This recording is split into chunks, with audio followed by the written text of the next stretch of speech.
Hej, jeg hedder Selina Kjørsson. Jeg er ekspert i ledelse af selvledte medarbejdere og arbejder med, hvordan man kan professionalisere ledelse af selvledelse og selve selvlederens værktøjer, og hvordan I bedre kan forstå jeres organisationsform med selvledelse.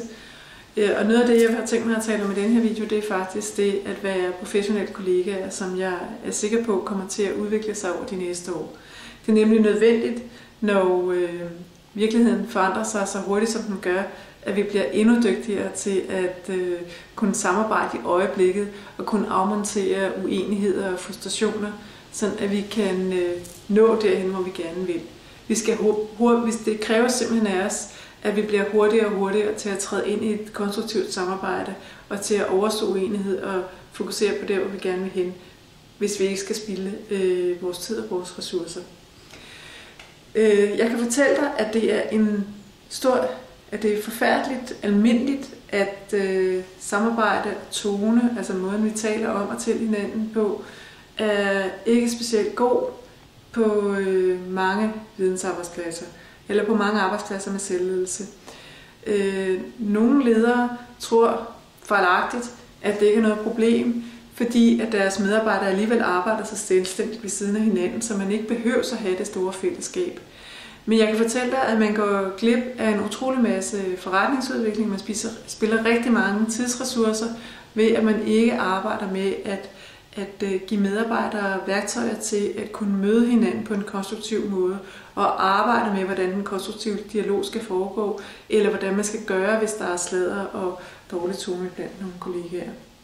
I øvrigt så viser forskningen jo, at mobning på arbejdspladsen er et resultat af, at lederne får medarbejderne køre med konflikterne for længe selv, hvor de burde gribe ind hurtigere og tage hånd om konflikten. Så vær opmærksom på det på jeres arbejdsplads, hvis I har mobning. Så betyder det, at I skal være hurtigere på at gribe ind i forhold til konflikter, og I skal arbejde med at have god tone, eller hvad det vil sige at være en god professionel kollega. Og at være en professionel kollega har forskellige elementer.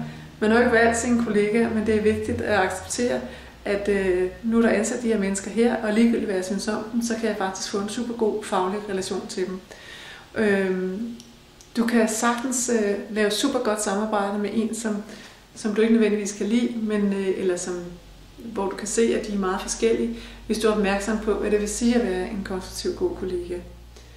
Og det at være en professionel kollega handler om at forstå, at man ikke skal være venner, men at man skal samarbejde.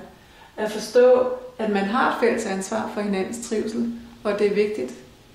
Både i forhold til hverdagen, at man skal sørge for, at hinanden trives, og at det fungerer godt for den enkelte, men også at man skal rapportere videre, hvis der er nogen, der ikke trives. Og det er jo særligt også i forhold til stressnedbrud. Altså det er jo forfærdeligt ulykkeligt, men stress er jo blevet en rigtig almindelig arbejdsskadesag og bliver accepteret. Altså depression som følge af stress bliver accepteret som arbejdsskade nu. Jeg kan også fortælle, at der er faktisk noget, der ikke bliver registreret, er, at der er rigtig mange, der arbejder så meget, at selvom de er meget stresset, så arbejder de videre og kører bil, og er så uheldige, at de kører af motorvejen med eller uden uheldige udfald. Ja. Men at have en arbejde med, at det er vigtigt at være en god kollega og have ansvar for fælles trivsel, og at rapportere, hvis der er nogen, der ikke trives, er vigtigt. At arbejde med at have en professionel uenighedskultur, så at man kan fungere godt og være uenige, uden at man bliver uvenner. Og at uenighed i sig selv er en kvalitet, fordi at det gør, at vi bliver tydeligere på, hvad vi mener fagligt eller som mennesker. Og så arbejde med muligheder, fordi det er jo sådan, at i den måde, vi møder hinanden på, den måde, vi taler om verden på, den måde, vi lytter til hinanden på, det skaber jo de fremtidige muligheder også. Så i det her perspektiv er det ikke regningsfrit at lytte til sladder, eller dårlig tone, eller dårlig omtale af en kollega. Det du skal gøre, eller være opmærksom på, det er, at man har faktisk en opgave, som er konstruktiv, hvis der er nogen, der kommer til en og brokker sig over hinanden. Det er at hjælpe dem til at formulere, hvad det er, man er frustreret over, og hvad man ønsker sig eller gerne vil med den anden. Og det er jo det, som man skal arbejde med i den fælles kultur, når man skal være professionelle kollegaer. Hvis du ønsker det her for dig selv eller dine medarbejdere, så skal du tage og melde dig til mit nyhedsbrev, som du finder her på siden.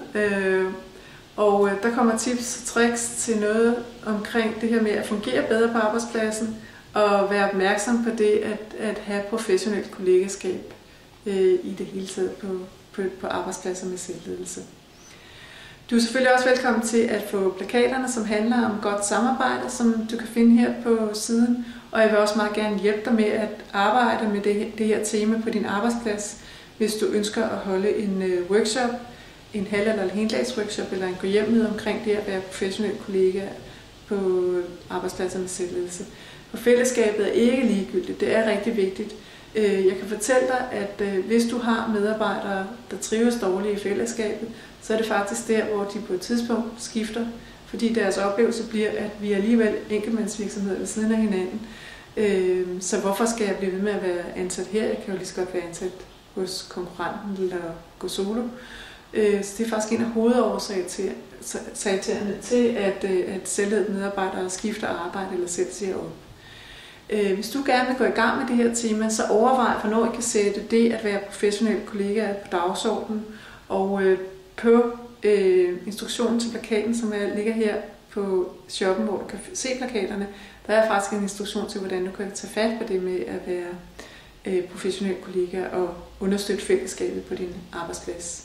Rigtig god fornøjelse, og ellers er du velkommen. Vi tales ved.